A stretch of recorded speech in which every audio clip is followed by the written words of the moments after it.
नमस्कार साथियों, स्वागत है आपका अपने YouTube चैनल पर। जैसा कि आप लोग जानते हैं, हम लोग 2011 के प्रैक्टिस सेट को हल कर रहे थे। पिछले वीडियो में हम लोग 30 क्वेश्चन सॉल्व कर चुके थे, जिसमें 2 क्वेश्चन छूट गया था। आज उन दोनों क्वेश्चन को सॉल्व करके तब आगे बढ़ेंगे। अगर आप चैनल पर नए हैं तो चैनल को सब्सक्राइब ज़रूर कर लें और वीडियो शुरू करने से पहले वीडियो को ज़्यादा से ज़्यादा लाइक करें और अपने दोस्तों तक शेयर करें। कह रहा है बल F vector is equal to 2i cap minus j cap minus k cap द्वारा चलित वस्तु पर सदिश D 3i cap plus 2j cap minus 5k cap के सापेक्ष गतिमान करने में किया गया कार्य क्या होगा। वर्क हमको फाइंड करना है। W is equal to F D formula होता है। डॉट प्रोडक्ट करते हैं। F है 2 -1 -1, D है डिस्प्ले से दूरी है 3 2 -5, तो मल्टीप्लाई करें 2 3 जा 6 -2 माइनस माइनस प्लस 5, तो 6 -2 4 plus 5 is equal to 9 unit. इस क्वेश्चन का आंसर होगा ऑप्शन नंबर डी 9 यूनिट। यह क्वेश्चन पिछले वीडियो में छूट गया था। यह क्वेश्चन नंबर 12 था। 9 इकाई इस क्वेश्चन का आंसर होगा।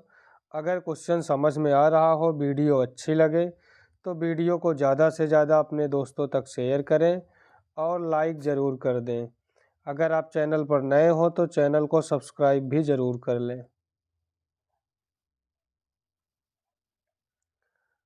सेकंड क्वेश्चन है क्वेश्चन नंबर 13। बिंदु दिया है i cap plus 2j cap plus 3k cap के परितः बिंदु -2i cap plus 3j cap plus k cap पर कार्यरत बल i cap j cap k cap द्वारा उत्पन्न आघूर्ण क्या होगा। टाउ हमको ज्ञात करना है।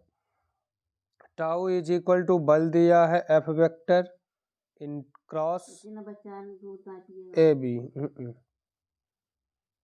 तो ए बी पहले फाइंड कर लें। A B is equal to O B minus O A.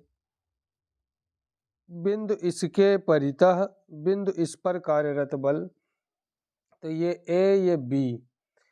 O B में ओ ए माइनस करें -2i माइनस आई, तो माइनस का 3i कैप और 3j minus 2j 3j minus 2j, तो प्लस का j कैप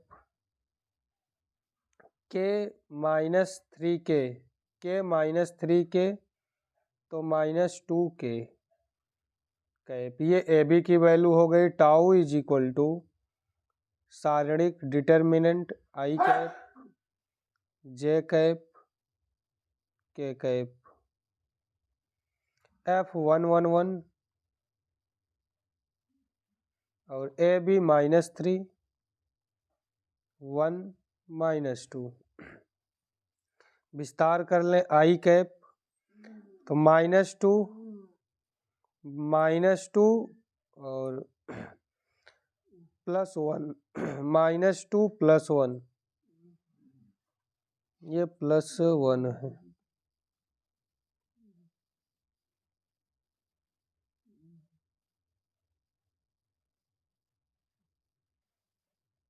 -2 -1, तो -3i cap minus j cap, तो -2 + 3 -2 + 3 -2 + 3 plus का 1 यानी -j cap plus k cap. k के सामने की पंक्ति स्तंभ बंद कर लेंगे, तो -1 1 माइनस माइनस +3 1 + 3 4 k कैप, यानी -3i cap -j cap plus 4k cap किसी ऑप्शन में नहीं दिख रहा है। तो हम करें क्या, ए बी को पहले लिख लें, एफ को बाद में लिखें, तब विस्तार करें तो होगा क्या, ये साइन चेंज हो जाएगा। 3i cap plus j cap -4k cap 3i cap plus j cap -4k cap option number B इस क्वेश्चन का राइट आंसर होगा। 3i cap plus j cap minus 4k cap, या इस ये बिंदु ए माने जिसके परिता हो वो बी बिंदु होता है, तब A B is equal to O B minus O A कर लें तब ये आंसर मिल सकता है। बी इस क्वेश्चन का राइट आंसर होगा, ऑप्शन नंबर बी। आज का फर्स्ट क्वेश्चन है क्वेश्चन नंबर 31। कह रहा है दो कण बिंदु ए तथा बी को क्रमशः 5 मीटर तथा 20 मीटर की ऊंचाई से छोड़ा जाता है, तब ए के जमीन पर पहुंचने में लिया गया समय तथा बी द्वारा जमीन पर पहुंचने में लिए गए समय का अनुपात क्या होगा। तो इसका फार्मूला होता है, समय का अनुपात हमको ज्ञात करना है। T1 upon T2 is equal to, relation होता है हाइट और समय और ऊंचाई से अगर कोई कण छोड़ा जा रहा है तो T1 upon T2 is equal to H1 root H1 upon H2। तो T1 upon T2 is equal to root 5 upon 20। तो 5 4 जा 20, रूट से बाहर निकालेंगे 1 अपॉन 2, तो T1 ratio T2 is equal to 1 ratio 2। Option number C इस question का right answer होगा। T1 ratio T2 is equal to 1 ratio 2, 1:2।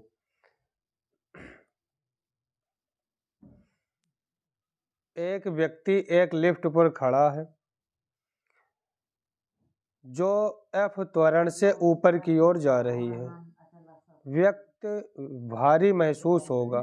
किस कारण से व्यक्ति भारी महसूस करेगा? इसमें 3 कंडीशन बनते हैं। यहाँ पर कह रहा है लिफ्ट ऊपर की ओर जा रही है, लिफ्ट ऊपर की ओर जा रही है, तो ऊपर की ओर के लिए कंडीशन होता है R वास्तविक भार होता है, R एक प्रत्यक्ष भार है। आज इस प्रत्यक्ष भार में हम वास्तविक भार माइनस करेंगे mg, तो ये बराबर होता है mf के। यहाँ से R इज इक्वल टू हम लिख सकते हैं mg plus mf। R is equal to mg common निकाल लें तो 1 प्लस f अपॉन g बचेगा। mg हमारा वास्तविक भार है और into 1 plus f upon g, तो वास्तविक भार का 1 प्लस f बटे जी गुना व्यक्ति भारी महसूस करेगा। ऑप्शन नंबर डी इस क्वेश्चन का राइट आंसर है। यही अगर लिफ्ट नीचे की ओर आ रही होती, नीचे की ओर, अगर लिफ्ट नीचे की ओर आ रही हो तो वास्तविक भार में हम प्रत्यक्ष भार को माइनस कर देंगे, तब ये mg के बराबर होगा, p के बराबर होगा। तीसरी कंडीशन साम्यावस्था, अगर लिफ्ट साम्यावस्था में हो या विराम अवस्था में हो तो f 0 के बराबर होता है, ये f 0 के बराबर होगा, r is equal to mg मिलेगा। प्रत्यक्ष भार वास्तविक भार के बराबर होता है। तो इस क्वेश्चन में लिफ्ट ऊपर की ओर जा रही है तो व्यक्ति वास्तविक भार का 1 प्लस f अपॉन जी गुना ज़्यादा भार महसूस करेगा। अगला क्वेश्चन है, कह रहा है एक कण जो क्षैतिज से 45 अंश का कोण बनाते हुए, यानी theta is equal to 45 degree है, बनाते हुए 49√2 मीटर प्रति सेकंड की गति से प्रक्षेपित की जाती है। u is equal to 49√2 metre पर सेकंड है। यदि प्रक्षेप की दिशा को समकोणिक दिशा में कितने समय बाद होगा? अगर हम किसी कण को हमको किसी कण को अधिकतम दूरी तक फेंकना हो तो 45 डिग्री के अंश पर फेंकते हैं, तभी वह कण अधिकतम दूरी पर जाएगा। कितने समय बाद, यहाँ हमसे टाइम t पूछ रहा है, यानी उड्डयन काल पूछ रहा है, उड्डयन काल जो कि t के बराबर होगा। उड्डयन काल t is equal to 2u sine alpha upon g. तो 2u की वैल्यू 49√2 साइन अल्फा, साइन 45 की डिग्री 1 1/√2 साइन 45 डिग्री की वैल्यू अपॉन जी 9.8। तो √2 से √2 कैंसिल होगा। यहाँ से अगर पॉइंट हटाएंगे तो ऊपर 10 से गुणा होगा। 49 दूना 98 से 98 कैंसिल, बचा क्या 10। तो 10 सेकंड इस क्वेश्चन का राइट आंसर होगा 10 सेकंड। ऑप्शन नंबर बी इस क्वेश्चन का राइट आंसर होगा। अगला क्वेश्चन है, इसमें कह रहा है एक कण विराम में चलता है तथा नियत त्वरण से, एक कण विराम से चलता है तथा नियत त्वरण से चलता है। यमवें तथा m+1वें सेकंड में गतिज ऊर्जा में वृद्धि का अनुपात क्या होगा। तो यमवें सेकंड में गतिज ऊर्जा, यमवें सेकंड में गतिज ऊर्जा बटे m+1वें गुणे में m+1वें सेकंड में m+1वें सेकंड में गतिज ऊर्जा,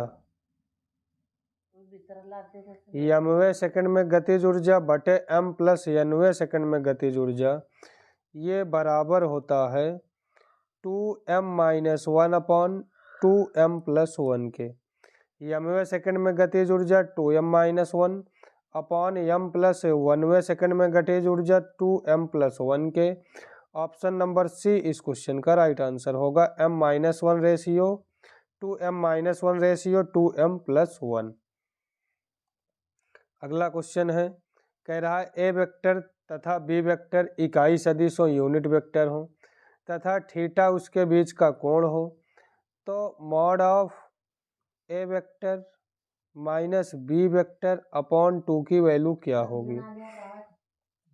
थीटा कोण है और माइनस में पूछ रहा है, तो इस टाइप के केवल 2 ही क्वेश्चन बने हैं, 2 से ज़्यादा क्वेश्चन है ही नहीं। तो अगर माइनस हो तो आंसर होता है साइन θ/2। दूसरा क्वेश्चन जो है A vector plus B vector upon 2, अगर ए बी के बीच में प्लस का साइन हो तो आंसर होता है कॉस θ/2, माइनस का साइन हो तो आंसर होता है साइन θ/2, यानी कोण का आधा आंसर होता है। ऑप्शन नंबर ए इस क्वेश्चन का राइट आंसर होगा। हम चाहे तो सॉल्व भी कर सकते हैं, तब भी आंसर साइन θ/2 ही आएगा। या डायरेक्ट याद रखें, ए माइनस भी तो साइन θ/2, प्लस हो तो कॉस, माइनस हो तो sine. Mod of A vector minus B vector upon 2, अगर इसका स्क्वायर कर दें स्क्वायर, तो मॉड ऑफ ए वेक्टर का square plus mod of B vector का square minus 2a vector B vector cos theta upon 4। ये कह रहा है ए वेक्टर बी वेक्टर इकाई सदिश हैं, यूनिट वेक्टर हैं, तो mod of A vector mod of B vector is equal to 1।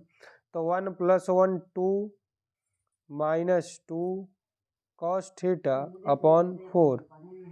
2 common निकाल लें तो 1 माइनस कॉस थीटा अपॉन 4। 2 2 जा 4, 2 दूना 4। अब कॉस थीटा का 4 फार्मूला होता है ऐसे फार्मूले का यूज करें कि एक से एक कैंसिल हो जाए। 1 minus 1 minus 2 sine square θ/2, minus से मल्टीप्लाई करेंगे तो 1 + 2 साइन, 1 + 2 साइन स्क्वायर θ/2 अपॉन 2। 1 से 1 कैंसिल होगा, थीटा से थीटा कैंसिल होगा।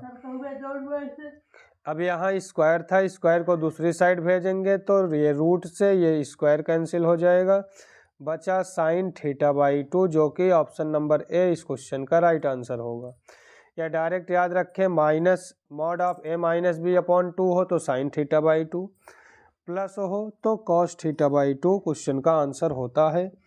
कि इन्हीं 2 क्वेश्चन के अलावा और तीसरा क्वेश्चन नहीं होगा। अगला क्वेश्चन है जिसमें कह रहा है कि ए तथा बी एक काम को 12 दिन में, बी तथा सी 15 दिन में, सी तथा ए 20 दिन में कर सकते हैं। ए अकेला कितने दिनों में उसी काम को करेगा? ए और बी मिलकर काम को 12 दिन में कर रहे हैं, बी और सी मिलकर उसी काम को 15 दिन में कर रहे हैं, सी और ए मिलकर उसी काम को 20 दिन में कर रहे हैं। तो हम टोटल वर्क फाइंड कर लें। कुल कितना काम होगा? 12, 15, 20 का एलसीएम लासा 60, तो 12 पंचे 60। ए प्लस बी की इफिशियंसी 5, क्षमता 5, 15 चौका 60, बी सी की क्षमता 4, सी ए की क्षमता 20 तिहाई 60। हमसे कह रहा है कि ए अकेले उस काम को कितने समय में करेगा।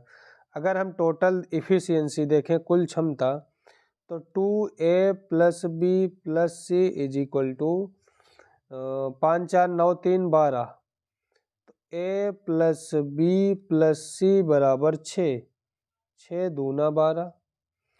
हमको ए अकेले से काम करवाना है, बी और सी की इफिशियंसी 4 है, तो a plus 4 is equal to 6, a is equal to 6 minus 4 2, A की इफिशियंसी 2 आ गई, तो ए अकेले काम करेगा। ए अकेले 60 काम को 2 की क्षमता से 30 दिन में करेगा। तो ऑप्शन नंबर सी इस क्वेश्चन का राइट आंसर होगा, 30 डेज। ए को अकेले काम करने में 30 दिन का समय चाहिए। अगर क्वेश्चन समझ में आ रहा हो तो वीडियो को ज़्यादा से ज़्यादा अपने दोस्तों तक शेयर करें और ज़्यादा से ज़्यादा लाइक करें, और चैनल को सब्सक्राइब करना बिल्कुल ही न भूलें। हमारे व्यूअर में करीब 50% व्यूअर ऐसे हैं, 50% लोग ऐसे हैं जो वीडियो देखते तो हैं लेकिन चैनल को सब्सक्राइब नहीं किए हुए हैं। अगला क्वेश्चन है, कह रहा है एक व्यक्ति प्रथम 50 किलोमीटर 25 किलोमीटर प्रति घंटे की चाल से, अगला 40 किलोमीटर 20 किलोमीटर प्रति घंटे की चाल से, तथा अंतिम 90 किलोमीटर 15 किलोमीटर प्रति घंटा से चलता है। पूरी यात्रा की औसत चाल, औसत चाल बराबर औसत चाल average speed is equal to कुल दूरी बटे कुल समय, कुल दूरी बटे कुल समय। एवरेज स्पीड का फार्मूला होता है 50 किलोमीटर 25 किलोमीटर प्रति घंटे की चाल से चले हैं तो 50 चलने में 2 घंटे लगे, 40 किलोमीटर 20 की स्पीड से तो 40 किलोमीटर चलने में 2 घंटे, 90 किलोमीटर 15 की स्पीड से तो 15 छक्का 90 6 घंटे। तो टोटल डिस्टेंस 180 किलोमीटर 10 घंटे में, तो औसत चाल 18 किलोमीटर पर हावर होगा, 18 किलोमीटर प्रति घंटा। ऑप्शन नंबर सी इस क्वेश्चन का राइट आंसर होगा। अगला क्वेश्चन है, कह रहा है समीकरण 3x minus 4y is equal to 5 तथा 12x minus 16y is equal to 20 का हल होगा। पहला समीकरण है 3x माइनस 4y बराबर 5। दूसरे समीकरण से अगर हम 4 कॉमन निकाल लें तो 3x माइनस 4y बराबर, इधर से भी कॉमन निकालेंगे तो 5 बचेगा, 4 कॉमन निकालेंगे। अब हम देख रहे हैं पहला समीकरण और दूसरा समीकरण हमको समान दिख रहा है, सेम दिख रहा है। तो अगर दोनों समीकरण समान हो तो रेखा एक दूसरे के ऊपर से होकर गुजरती हैं, जिसको हम लोग संपाती रेखाएं बोलते हैं, और संपाती रेखाओं के एक से ज़्यादा हल होते हैं, अनंत हल होते हैं। ऐसे स्थिति में ऑप्शन नंबर डी इस क्वेश्चन का राइट आंसर होगा, 2 से ज़्यादा उभयनिष्ठ हल होंगे। अब कंडीशन देख लें तो a1/a2 is equal to b1/b2 is equal to c1/c2, ये कंडीशन होता है। समपाती रेखाओं का। ग्राफ पर अगर देखेंगे x अक्ष y अक्ष, अगर एक रेखा ऐसे जा रही है तो दूसरी रेखा भी इसी के ऊपर से गुजरेगी, इसी के ऊपर से दूसरी रेखा जाएगी, जिसको हम लोग कोइंसिडेंट समपाती रेखा बोलते हैं। इसकी कंडीशन ये होती है, ऐसे स्थिति में इन दोनों रेखाओं के अनंत हल होते हैं, तो 2 से ज़्यादा उभयनिष्ठ हल होंगे। ऑप्शन नंबर डी इस क्वेश्चन का राइट आंसर होगा।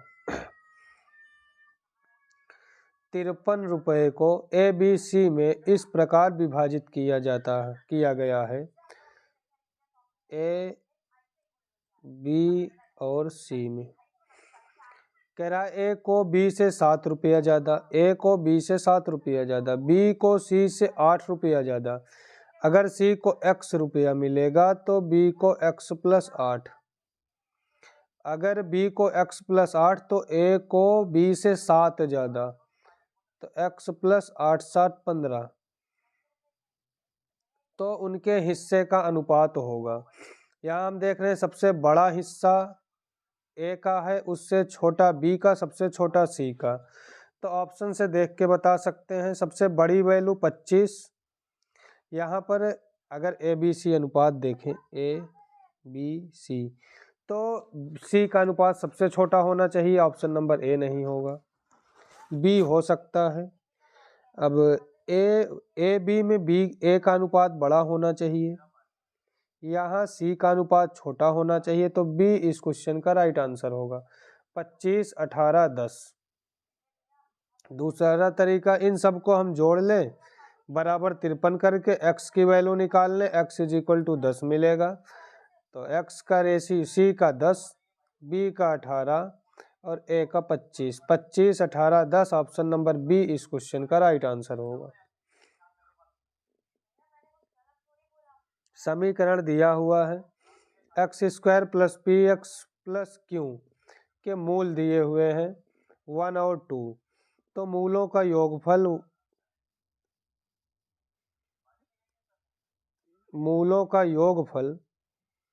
1 प्लस 2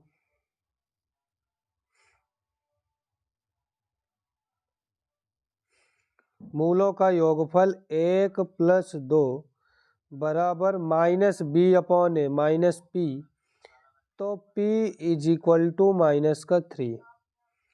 मूलों का गुणनफल 1 into 2 is equal to C upon A क्यों, तो Q is equal to 2। P और क्यू की वैल्यू फाइंड कर लिए, पी और क्यू की वैल्यू दूसरे इक्वेशन में पुट कर दें, तो 2x square minus minus plus 3x plus 1 is equal to 0। इस समीकरण का मूल क्या होगा, तो बाई ऑप्शन आगे एक एक ऑप्शन से वैल्यू पुट करके चेक कर लें, या 2 एकम 2, 2 एकम 2, 2 को ऐसे 2 भाग में डिवाइड करें कि जोड़ने पर 3 है, तो 2 और 1 प्लस का, फिर x स्क्वायर के कोफिशिएंट से डिवाइड कर दें, फिर उसके बाद साइन चेंज कर ले, प्लस में है तो माइनस माइनस, 2 से 2 का कैंसिल होगा, -1 और -1 अपॉन 2, -1 माइनस 1 अपॉन 2 इस इक्वेशन का मूल होगा, 0 रूट होगा।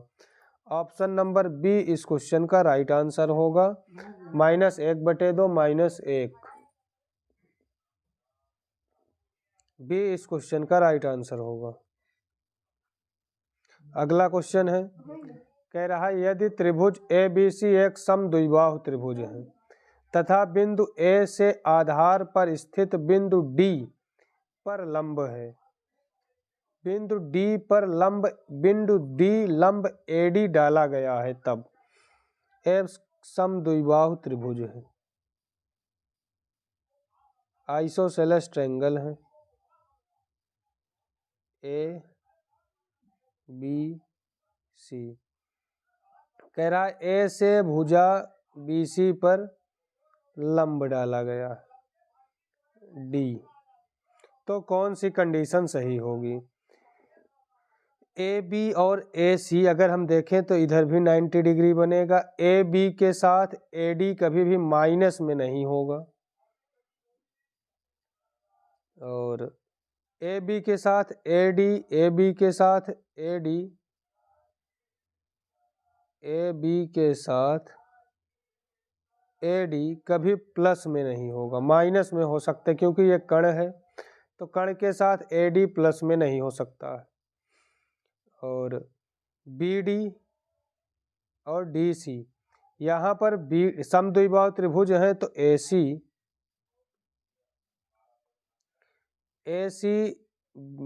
ए बी के बराबर होगा और बी डी डी सी के बराबर होगा। तो बी डी में डी सी माइनस नहीं हो सकता है, माइनस होगा तो जीरो के बराबर आ जाएगा। और A B square plus A D square, A B square plus A D square is equal to B C square minus D C square. या अगर हम पाइथागोरस थ्योरम का यूज करें, ट्रायंगल ए बी डी में, triangle A B D में, तो A B का square is equal to A D square plus B D square, तो A B square minus A D square is equal to B D को लिख सकते हैं B D into B D, B D into B D, A B square minus A D square is equal to B D into B D, D C के बराबर है तो D C भी लिख सकते हैं। A B square minus A D square is equal to B D into D C. Option number A में दिख रहा है, ए ऑप्शन इस क्वेश्चन का राइट आंसर होगा। A B square minus A D square is equal to B D into D सी।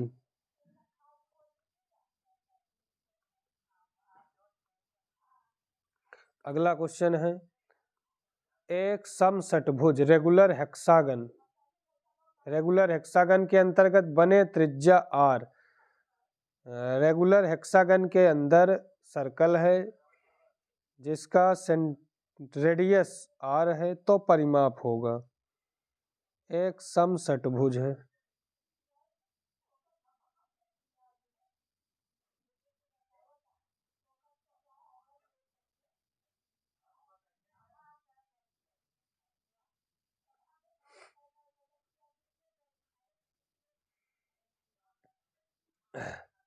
इस समषटभुज के अंदर वृत्त की त्रिज्या आर है, एक वृत्त है।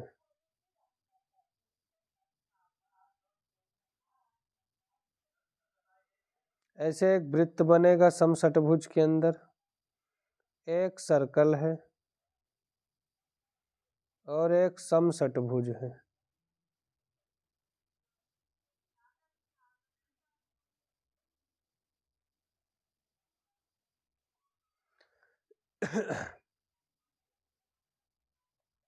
ऐसे करके एक समषटभुज बनेगा, कह रहा है इसकी त्रिज्या आर है, त्रिज्या आर है तो समषटभुज का परिमाप होगा। समषटभुज में अगर सेंटर पर यहाँ पर देखेंगे तो 360 डिग्री का कोण बनता है, 360।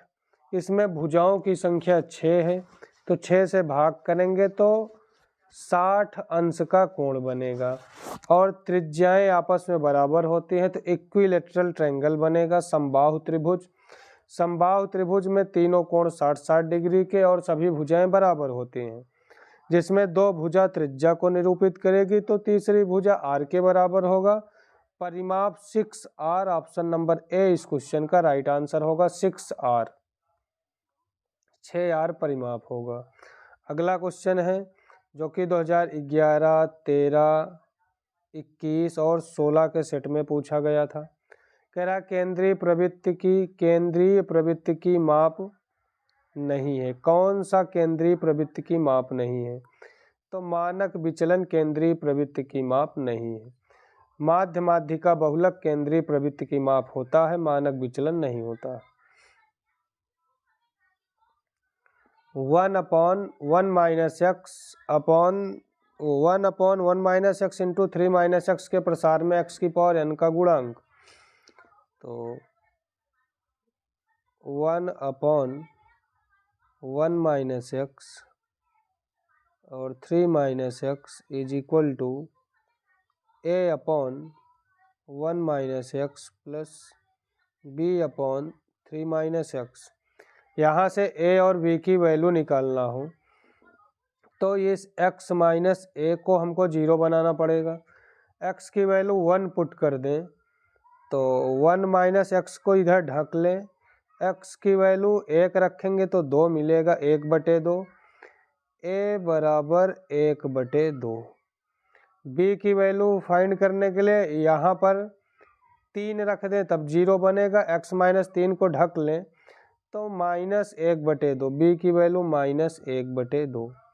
आंशिक भिन्न में तोड़ रहे हैं तो 1/2 -1/2। 1/2 अगर हम कॉमन निकाल लें, 1/2 कॉमन निकाल लें तो यहाँ 1 माइनस एक्स की पावर नीचे डिनोमिनेटर में ऊपर लेकर आएंगे -1 -1/3 x माइनस 3 माइनस एक्स से 3 कॉमन निकाल लें तो ये बचेगा 1 माइनस एक्स अपॉन 3, ऊपर लेकर आएंगे पावर -1 तो यहाँ से हमको मिल जाएगा 1/2 in bracket 1 plus x square plus dot dot x की power n -1/3 in bracket 1 plus x upon 3 plus dot dot dot x की पावर n अपॉन 3 की पावर n, x की पावर n अपॉन 3 की पावर n। यहाँ से अगर x का coefficient निकालें, x का गुणांक, x की पावर n का गुणांक बराबर 1/2 का अंदर या 1/2 बाहर ही लिखें अभी 1/2। x की पावर n का गुणांक 1 तो 1 माइनस 1/3 का अंदर गुणा करेंगे तो 1/3 गुणे 3 की पावर n, x की पावर n का गुणांक 1/3 की पावर n तो 1/2 3 की power n plus 1 minus 1 upon 3 की पावर n प्लस 1 तो ये होगा 3 की power n plus 1 minus 1 upon 2 into 3 की पावर n प्लस 1। 3 की power n plus 1 minus 1 upon 2 into 3 की power 1 n plus 1। Option number ए इस क्वेश्चन का राइट आंसर होगा। x की पावर n का गुणांक 3 की घात n प्लस 1 माइनस 1/2 गुणे 3 की घात n प्लस 1, ए इस क्वेश्चन का राइट आंसर होगा। आगे बढ़े क्वेश्चन नंबर 48 कह रहा 1 2 3 4 5 7 4 का मान m है, मीन माध्य m है तो संख्या 3 2 2 4 3 3 p का माध्य m-1 है और माध्यिका क्यों है तो p प्लस q की वैल्यू, तो माध्य m है तो m बराबर 3 1 4 4 8 8 5 13 13 7 20 4 24 बटे 1 2 3 4 5 6 तो m बराबर 6 चौका 24। संख्या 3 2 2 4 3 3 p का माध्य m-1 है तो 3 2 5 5 2 7 7 4 11 11 6 17 17 प्लस p बराबर m-1 1 2 3 4 5 6 7 तो 7 m-7 m की वैल्यू 4 तो p इज इक्वल टू 7 चौका 28 माइनस 7 माइनस 17 तो p बराबर 17 7 17 3 20 4 24 p बराबर 4।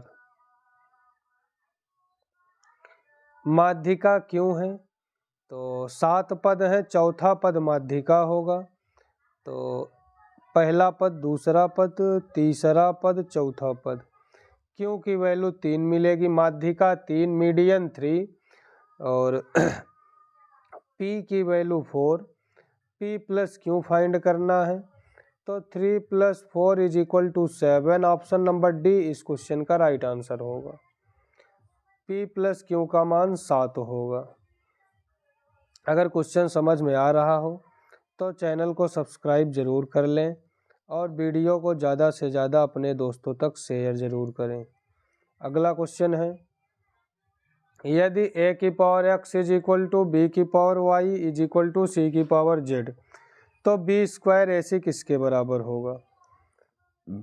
b² ac तब y किसके बराबर होगा? तो b² = ac, b² यहाँ से a की वैल्यू फाइंड करें तो a की पावर x = b की पावर y, तो a = b की पावर y/x होगा, b की पावर y/x। ठीक इसी तरीके से c = b की पावर y/z, y की वैल्यू फाइंड करनी है तो b² = b की पावर y/x। आधार समान हो तो घातें जुड़ जाती हैं। यहाँ से बेस इक्वल है, यहाँ भी b है तो y/x plus y/z = 2। y common निकाल लें तो 1/x प्लस 1/z = 2। तो y = 2xz/x plus z, y = 2xz/x plus z। Option number D इस क्वेश्चन का राइट आंसर होगा, डी। डी इस क्वेश्चन का राइट आंसर होगा। 2xz/z प्लस x या x प्लस z y की वैल्यू होगी। अगला क्वेश्चन है, कह रहा है किसी बंटन का बहुलक मॉड ज्ञात किया जा सकता है। कैसे किसी बंटन का मॉड ज्ञात किया जा सकता है? तो से कम या से अधिक हो, से कम या से ज़्यादा से हम मीडियन फाइंड करते हैं, माध्यिका फाइंड करते हैं। से कम से ज़्यादा से माध्यिका ज्ञात किया जाता है। आवृत्ति बहुभुज द्वारा फ्रीक्वेंसी पॉलीगन बहुलक ज्ञात करने के लिए आयत चित्र का उपयोग करते हैं। ए इस क्वेश्चन का राइट आंसर होगा, जो कि इस तरीके से बनता है आयत चित्र, ऐसे बनता है। बहुलक ज्ञात करने के लिए आयत चित्र का उपयोग करते हैं, हिस्टोग्राम का। ए इस क्वेश्चन का राइट आंसर होगा। आगे बढ़े, अगला क्वेश्चन है, निम्न सारणी में 250 व 300 के मध्य के आंकड़े ज्ञात कीजिए। 250 मतलब यहाँ तक, व 300, 250 व 300, इन दोनों के बीच, ये जो इन दोनों के बीच का ये स्थान हमको ज्ञात करना है। तो 38 - 15, 38 - 15 23 इस क्वेश्चन का राइट आंसर होगा। ऑप्शन नंबर बी 23 इस क्वेश्चन का उत्तर होगा। विभिन्न धनात्मक मानों के समुच्चय के लिए कौन सा सत्य है? यहाँ पर एक शब्द आया है डिफरेंट, विभिन्न। विभिन्न शब्द आया है तो =, के साइन का यूज नहीं होगा। तो =, के साइन का यूज नहीं होगा तो arithmetic mean is greater than geometric mean is greater than harmonic mean. C इस क्वेश्चन का राइट आंसर हो गया। यही विभिन्न शब्द ना होता तो ए इस क्वेश्चन का आंसर होता कि धनात्मक मानों के समुच्चय के लिए कौन सा शब्द सत्य है। तो AM is greater then = GM is greater then = HM, तब ए ऑप्शन सही होता। लेकिन विभिन्न शब्द का यूज किया है, तो सी इस क्वेश्चन का राइट आंसर होगा। इज इक्वल टू के साइन का यूज नहीं होगा। नेक्स्ट क्वेश्चन है CLI का यानी LIC का कीमत आधारित जीवन सूचकांक को प्रदर्शित किया जाता है। इसका डायरेक्ट फार्मूला ध्यान में रखें। 100 से गुणा तो होता है समेसन PN इंटू Q0 बटे समेसन P0 Q0 गुणे 100। ऑप्शन नंबर ए इस क्वेश्चन का राइट आंसर होगा। अब याद कैसे रखें, N0 गुणे 100, N0 गुणे 100, ए इस क्वेश्चन का राइट आंसर होगा। PN गुणे PQ P0 upon summation P0 Q0 गुणे 100 या P0 भी बोल सकते हैं।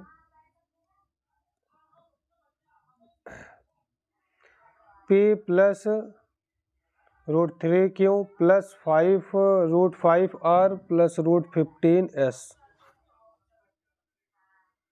तो 1 प्लस √3 प्लस √5 P का मान क्या होगा? इसका हमको परमेयीकरण करके ऐसे 4 पद में बनाना पड़ेगा। तो 1 प्लस √3 प्लस √5 परमेयीकरण करें। 1 प्लस √3 को एक साथ रख लें तो माइनस √5 अपॉन 1 प्लस √3 माइनस √5।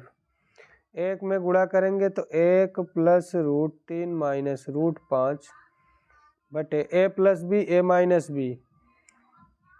तो 1 प्लस √3 का होल स्क्वायर, तो 3 प्लस 1 प्लस 2√3 और माइनस 5, तो 4 माइनस 5 यानी 2√3 माइनस 1। डिनोमिनेटर में हमको मिलेगा 2√3 माइनस 1।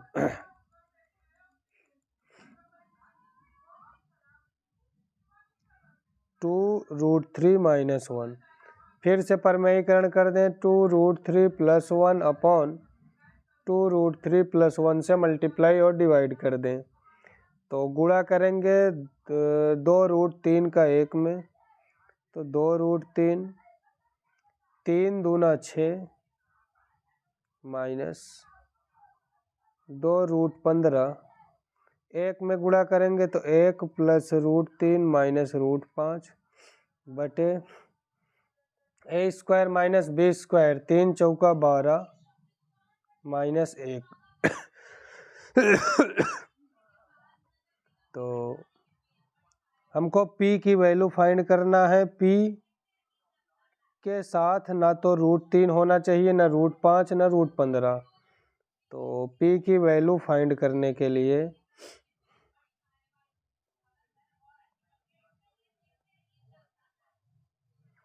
सिक्स और 1 को ऐड कर लें। p is equal to 7 upon denominator में 11। p इज इक्वल टू 7 बटे 11। ऑप्शन नंबर ए इस क्वेश्चन का राइट आंसर होगा। तुलना करके और भी वैल्यू, मान लो क्यों पूछा होता तो √3 वालों को ऐड कर लेते। 2√3 प्लस √3, 3 अपॉन 11 क्यों की वैल्यू होती है। ऐसे RS जो भी पूछे हम बता सकते हैं। तो इस क्वेश्चन में p फाइंड करना था। p is equal to 7 upon 11 इस क्वेश्चन का आंसर होगा।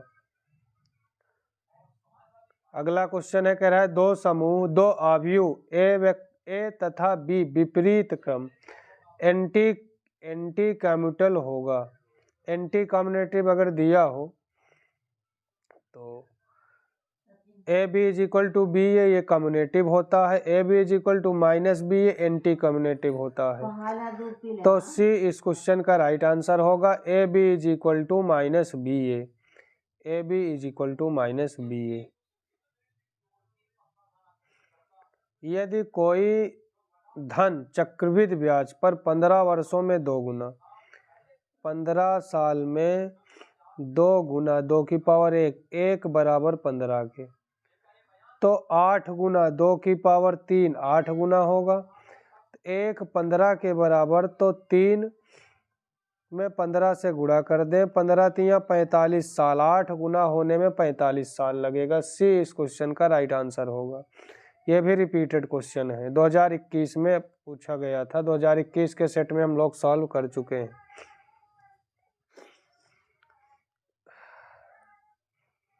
log 4/3 log 4 बेस 3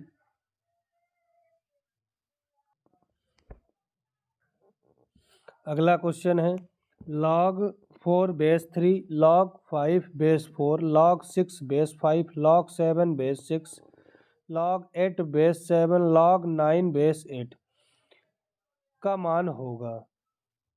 तो log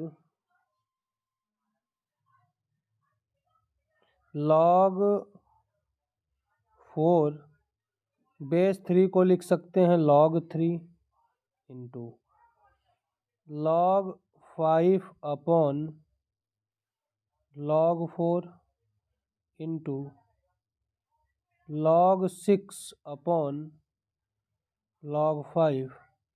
ऐसे लिखते लिखते लास्ट में पहुंचेंगे log 9 अपॉन log 8। तो log 4 से log 4 कैंसिल होगा, log 5 से log 5, 6 से 6, ऐसे कैंसिल करते करते पहुंचेंगे तो log 8 भी कैंसिल हो जाएगा। बचा हमारे पास log 9 अपॉन log 3। तो 9 को लिख सकते हैं 3 का स्क्वायर, तो 2 log 3 अपॉन log 3, log 3 से log 3 कैंसिल होगा, तो 2 इस क्वेश्चन का राइट आंसर होगा, ऑप्शन नंबर ए। ऑप्शन नंबर ए 2 इस क्वेश्चन का आंसर होगा। ये आज का लास्ट क्वेश्चन था। अगर वीडियो अच्छी लग रही हो, क्वेश्चन समझ में आ रहा हो, तो वीडियो को ज़्यादा से ज़्यादा अपने दोस्तों तक शेयर करें और ज़्यादा से ज़्यादा लाइक करें। अगर आप चैनल पर नए हों तो चैनल को सब्सक्राइब ज़रूर कर लें और अपने दोस्तों से भी सब्सक्राइब करवाएं, ताकि प्रीवियस ईयर या प्रैक्टिस सेट के क्वेश्चन आप लोगों को समय समय पर सबसे पहले मिलता रहे। धन्यवाद। आपका दिन शुभ हो।